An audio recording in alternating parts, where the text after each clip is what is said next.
The legendary developer of the Dark Souls series and Bloodborne, From Software, are back with a new game.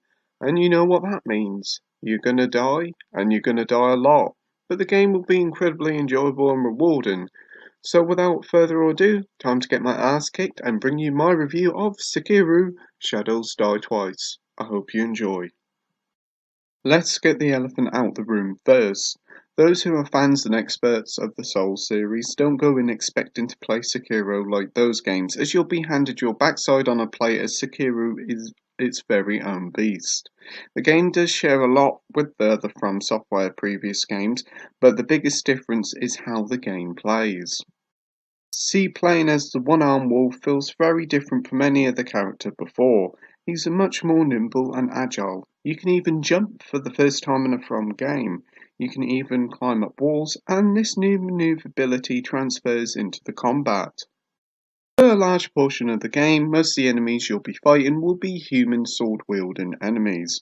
That's not to say there aren't any hideous creatures, as there is, but talking about them would spoil the surprise. But as I was saying, the majority enemies are sword-wielding and the combat has changed to suit it. Instead of going straight in for the kill, slashing enemies when there's an opening, you have to be a bit more patient. The attacking enemies will work at times, but they have a sword, so they're very likely to block your attacks.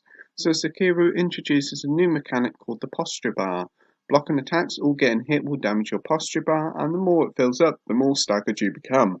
Thankfully though, all your opponents have a posture meter too, and every fight you have, the main aim is to really fill up the posture meter.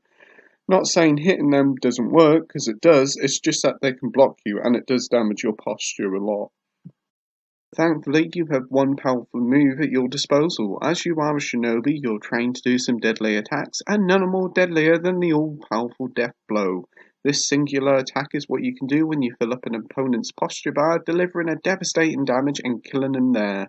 Some harder mini-bosses do have 2 or more health bars, so you have to do more death blows on them.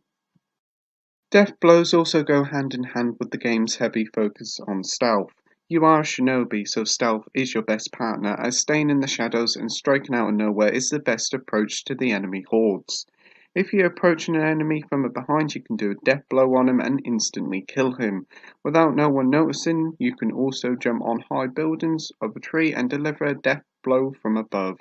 Going in all guns blazing may sound okay at first, but stealth is the best way to approach enemies, picking them off one by one and leaving the most powerful one left, so the battles are much easier.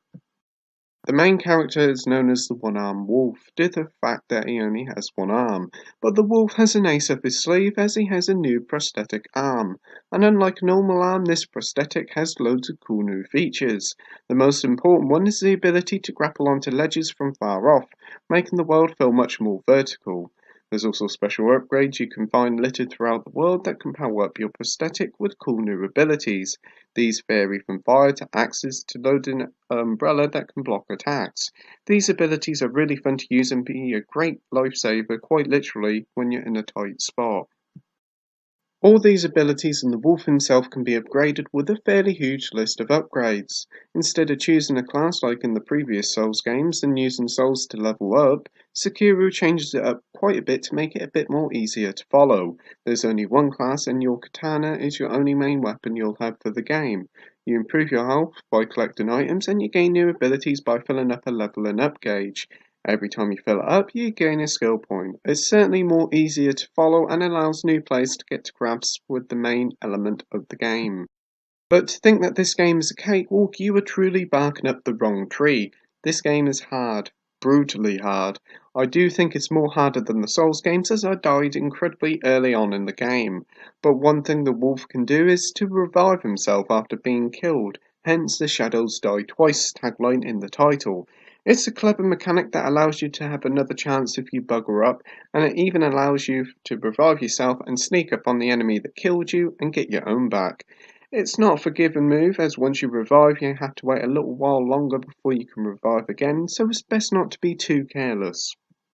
Despite the title, you will die loads from enemies, or by the environment itself, as this is a beautiful new world from Software, and it's wonderfully designed, but you can accidentally jump off the edge and fall to your death.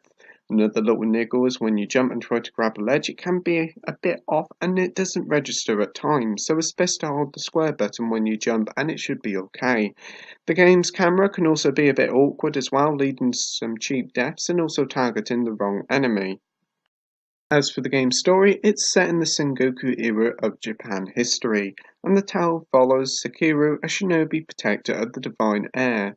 After an intense opening, Sekiro has his arm chopped off and seemingly killed off. That's until he wakes up and realizes he can revive himself in some strange twist of fate.